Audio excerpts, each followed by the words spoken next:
Assalamualaikum warahmatullahi wabarakatuh. Gimana teman-teman kabarnya sehat selalu ya untuk kita semua. Semoga kita diberi kemudahan dan kelancaran untuk melunasi hutang-hutang kita. Oke, dengar baik-baik ya. Ada kabar penting nih buat kalian yang sedang berurusan sama pinjol. Entah yang lagi galbay atau yang lagi mikirin buat minjem. Nah, kemarin 31 Juli udah lewat. Ya, sekarang nih Agustus. Itu ada peraturan baru OJK yang bakal merubah total cara kita bermain pinjol. Jadi jangan sampai lu kecolongan ya. Ini bukan sekedar isu, tapi ini fakta yang harus kita tahu bareng-bareng. Oke, jadi gini, ada sisi positif buat nasabah Galbay di pinjol. Kabar gembira begini, terutama buat lo yang lagi Galbay nih, di 96 pinjol legal. Ya, lo harus udah siap-siap per Juli, per 31 Juli kemarin, ya, mungkin di awal Agustus ini mulai efektif, OJK mewajibkan semua pinjol jadi pelapor SLIK. Ya, artinya semua data peminjam baik yang lancar maupun macet, bahkan yang gagal bayar wajib dilaporkan. Nah, tapi justru ini bisa jadi berkah tersembunyi buat lo. Gimana enggak? Ketika nama lo masuk SLIK OJK, ke depannya lo bakal susah banget buat minjem lagi di bank atau lembaga keuangan lain apapun. Lo mungkin mikir, duh, jadi nggak bisa KPR nih, nggak bisa kredit motor nih, di leasing nih, atau beli HP pakai paylater dong. Iya betul, lo bakal kecewa. Tapi coba deh lu pikirin lagi. Ini adalah kesempatan emas buat lo yang pingin jauh dari jeratan utang. Mungkin ini cara Tuhan buat ngasih lu jalan supaya lu nggak terus-terusan terjerumus ke dunia riba. Jadi ambil hikmahnya. Lu bakal dipaksa untuk lebih mandiri, lebih mengasah kemampuan, dan nggak bergantung sama utang. Lu bisa sukses tanpa harus ngutang ke bank atau ke pinjol. Kuncinya cuma satu, kerja, berusaha, ikhtiar, ya. Lu bisa mulai nabung buat beli rumah atau beli mobil, meskipun prosesnya lama. Tapi itu pasti akan ada jalannya. Ya nggak perlu instan, karena instan itu adalah yang bikin lu terjebak di pinjol. Nah, tapi ini juga ada dampaknya buat pinjolnya. Ada getahnya nih. Nggak cuma nasabahnya, pinjol juga kena imbasnya. Karena selama ini mereka cuma ngandelin iklan manis yang menarik buat nasabahnya. Karena mereka harus selektif banget nih buat ngambil nasabah pinjol. Pinjol wajib menerapkan 4 tahap yang seleksi yang super ketat kalau mau cari nasabahnya. Yang pertama, mereka tuh harus melihat SLIK. Mereka harus cek riwayat kredit skornya, ya. Terus kedua, memperlihatkan analis atau kredit scoring. Pinjol ini harus punya tim analis yang kuat untuk menilai kelayakan calon kredit nasabahnya. Terus yang ketiga, pinjol juga harus melihat fintech data center. Mereka harus cek data calon nasabahnya dari Pusdapil ini. Nah, yang keempat nih, si pinjol itu patut mematuhi POJK nomor 19 tahun 2023. Nah, aturan ini yang membatasi satu orang maksimal cuma 3 aplikasi yang boleh dipinjam. Ya. Kalau pinjol nggak ngelakuin 4 hal ini, mereka bakal kecolongan. Mereka bisa ngasih pinjaman ke semua nasabah yang udah macet atau udah ngutang lebih dari maksimal 3 itu. Tapi kalau mereka patuh, ini malah jadi posisi positif buat mereka. Mereka bakal dapat nasabah-nasabah yang berkualitas, yang taat bayar, bukan yang gagal bayar kayak lu pada gitu. Nah, dari sini lu bisa lihat kan apa dampaknya. Pinjol bakal selektif. Peluang mereka buat rugi jadi tipis. Tapi karena nasabah yang mereka dapatkan adalah nasabah yang terbaik, tapi agak susah cari nasabah. Kalau udah begini buat apa lagi mereka sewa DC atau debt collector atau pihak ketiga? Betul nggak? Anggaran buat bayar DC atau debt collector itu mereka bakal potong. Bahkan kemungkinan besar banyak debt collector yang bakal dipecat karena udah nggak dibutuhin lagi. Jadi lu nggak perlu lagi pusing sama teror DC yang nggak manusiawi kan? Nah, ini ada sisi negatif atau tantangan baru buat lu. Ada sisi negatifnya juga nih. Ini khususnya buat pinjol. Peraturan baru ini bikin proses mereka itu jadi rumit. Mereka harus benar-benar teliti buat nyari nasabah yang berkualitas. Belum lagi ada kabar nih, ada kabar 12 pinjol yang nggak memenuhi ekuitas dan bisa ditutup kalau nggak dapat suntikan modal atau bisa jadi di merger. Kalau pinjol nggak sanggup ikutin aturan OJK yang ketat ini, mereka bakal nyerah. Mereka bakal kesulitan dapat nasabah. Kenapa?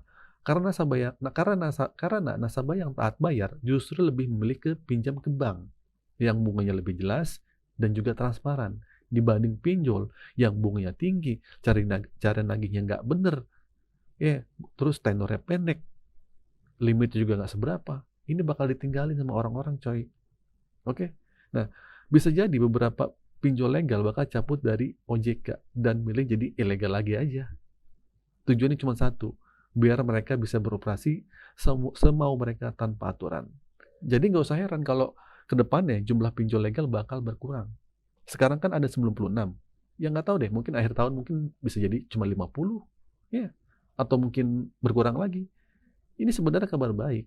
Karena persaingannya bakal sehat, bakal bikin pinjol yang legal, yang bertahan, itu jadi yang lebih baik.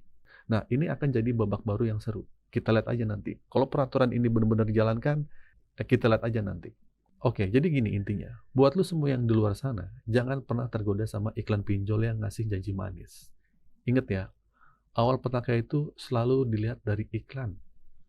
Janji limit gede, faktanya dana yang dicairkan nggak sesuai sama yang dijanjikan. Bunga murah. Bunga murah itu cuma ada di iklan.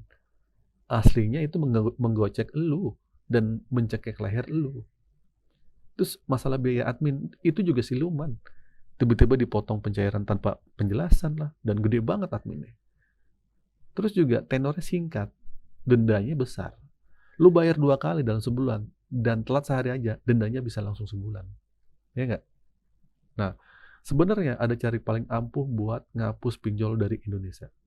Tahu nggak? Jangan pinjam. Sesimpel itu. Berhenti minjam, berhenti tergoda. Meskipun mereka legal, berizin, terdaftar, kalau lu terus-terusan minjam, lu akan terjebak dalam permainan mereka. Jadi berhenti berharap pemerintah ngapus pinjol. Tapi yang gimana? Lu ubah mindset lu dulu. Ya, gak usah mikirin pemerintah, tapi mikirin mindset lu. Pinjol itu cuma ada 2 solusinya. Solusi untuk memiskinkan atau mempercepat usia lu. Ya, maksudnya gimana bang? Ya, lu mikirin sesuatu yang gak penting, lu kepikiran, stres, ya amit-amit lu bunuh diri. Pilihan itu ada di tangan lu. Ya. Oke, terakhir. Jadi kesimpulan begini. Perubahan pinjol per 31 Juli ini, yang kemarin itu, yang sekarang udah di Agustus ini nih, dunia pinjol itu akan mengalami perubahan besar-besaran akibat aturan baru dari OJK. Perubahan ini membawa signifikan bagi nasabah maupun bagi perusahaan pinjol itu sendiri. Untuk dampak nasabah nih ya, pertama resiko blacklist. Semua riwayat pinjaman, baik yang lancar maupun macet, dapat dilaporkan selik. Bagi yang gagal bayar, mereka akan di blacklist, yang mereka tidak bisa lagi minjem ke bank dan lembaga keuangan manapun. Terus, yang kedua nih, kesempatan ini sebenarnya positif. Meskipun terdengar menakutkan, blacklist bisa menjadi sisi positif. Ini menjadi cara untuk memutus ketergantungan lu pada utang dan riba. Nasabah yang namanya masuk daftar hitam akan dipaksa untuk lebih mandiri, mengasah kemampuan, dan menabung untuk mencapai tujuan finansial lu. Ya, alih-alih mengambil jalan pintas untuk melalui utang di pinjol. Terus, gue juga bicara dampak pinjolnya juga nih, kesimpulannya. Ya, jadi pinjol itu jadi selektif ya. Nyari nasabah tuh jadi lebih ketat. Pinjol wajib menerapkan 4 langkah selektif ya. Memeriksa selik, ada analis tim juga.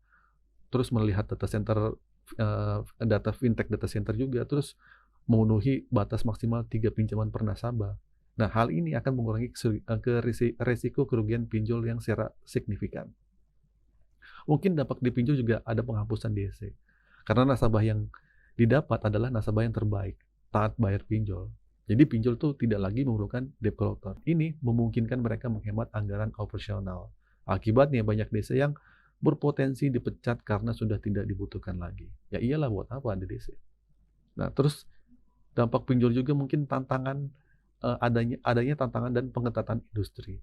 Aturan ketat ini juga menjadi tantangan besar bagi pelaku usaha pinjol.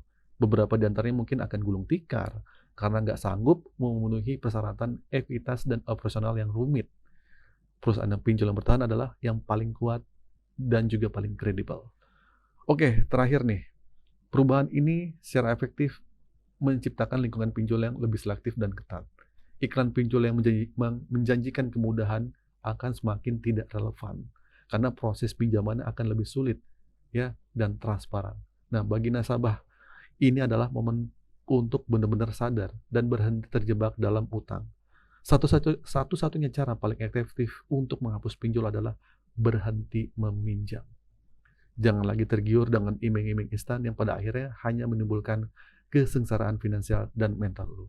Oke, itu sih teman-teman, video kali ini. Semoga video ini bermanfaat. Akhir kata dari saya, assalamualaikum warahmatullahi wabarakatuh.